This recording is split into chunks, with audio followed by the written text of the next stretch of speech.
Egunon guztioi. Ikusten dezuen bezala, gaur nolabait inauguratzen dugu gune hau. Gune honekin nahi duguna da proiektu berriaren informazio eguneratua eduki, hemen, zuzenean, naiz eta beste lekuak ere izango dian informazio hori jasotzeko bai webgune bitartez, edo beste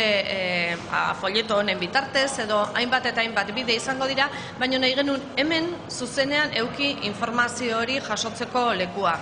Zer izango da bertan? Proiektua bera nolakoa izango den, proiektua beraren hito nagusienak zein izango diren, obra non hasiko dan, nola joango dan, galderarik eta hor agertzen dira, gehien galdetzen direnak, naiz eta gero pertsonalki erantzungo diran webgunean baita ere, eta lortu nahi duguna da pertsona berezi bat hemen izanikan, zuzeneko kontaktu hori baita ere herritar desberdinekin eukitzea. Bai zuzenean afektatuak izango direnak, baina baita ere topoan honea iristen diren pertsona guztientzako interesa baldin badute. Bulego hau egongo da irikita astelehenetikan ostiralera, goizeko 10:00-etikan eguerdiko ordu batetan arte, eta arratsaldean 4:00-etikan 6:00-etara. Beraz, kontaktu hori zuzenean eukitzeko aukera izango dugu, eta baita ere bereziki nahi duguna da beste informazio zehatzago emateko bilera batzuk. Baita ere hor agertzen dira, hasiko gea orain urrian, eta 5 bilera izango dira asteartetan, Merkataritza Ganberan arratsaldeko 6:00-etan, eta lehendabiziko tramo horretan, hau da, Antigotikan, Lugaritzetikan, Mirakontxa bitartean, zuzenean afektatua kontsidera daitezkenak edo informazioa jaso nahi dutenak, bertan bilera bereziak izango dituzte. Kalez kale joango da, eta bereziki antolatuko dira bilera horiek, eta bertan teknikariak egongo dira, eta askotzera informazio zehatzago izateko aukera aurre ikusten dugu herritar guztientzako. Zergatikan proiektua pentsatzen dugu garrantzitsua dela, eta oso ondo ezagute behar dela, eta ezagutzeko aukera hori aurrez aurre izan behar degula. Beraz, hau da gure helburua gaurko ekitaldiarekin, eta hemendikan aurrea, baita ere jasotzen ditugun kezkak ere, joango gera pixkanaka erantzuten, eta ahalik eta erantzunik eta egokiena izaten. Proiektua bera, lehendabizikoa, hau da Lugaritzetikan Mirakontxa aldera baita ere jarrita dago bulegoan, baina pentsatzen dugu urriaren azkeneko astean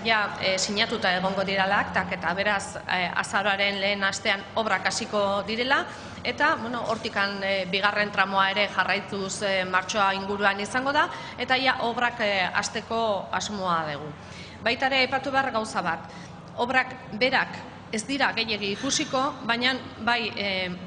lurpetikan jungo danez, boka horiek egongo diran lekuetan bai egongo da afekzio bat, eta pertsona guztiei esan nahi digu nun egongo diran, zein izango den afekzioa, eta nola ikusiko dian implikatuta herritar guztiak hor inguruan bizi direnak edo ingurutikan pasatzen direnak.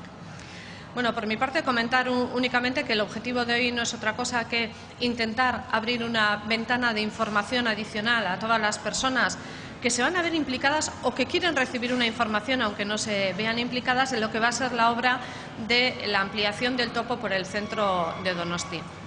Empezamos la obra desde Lugaritz hacia Miraconcha, y con la apertura de la oficina lo que pretendemos es tener aquí una persona todos los días de lunes a viernes, de 10 a 1 del mediodía y de 4 a 6 de la tarde, que ofrezca información de forma directa a todas aquellas personas que se acerquen a este ámbito, explicando en general qué va a ser el proyecto, tratando de responder a las preguntas.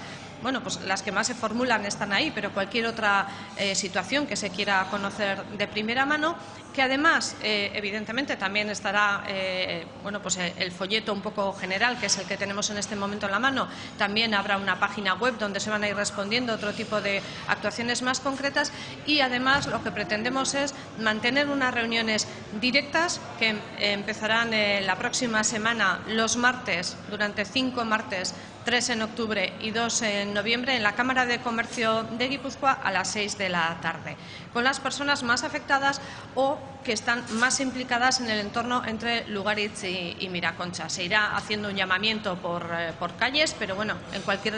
en cualquier circunstancia pueden las personas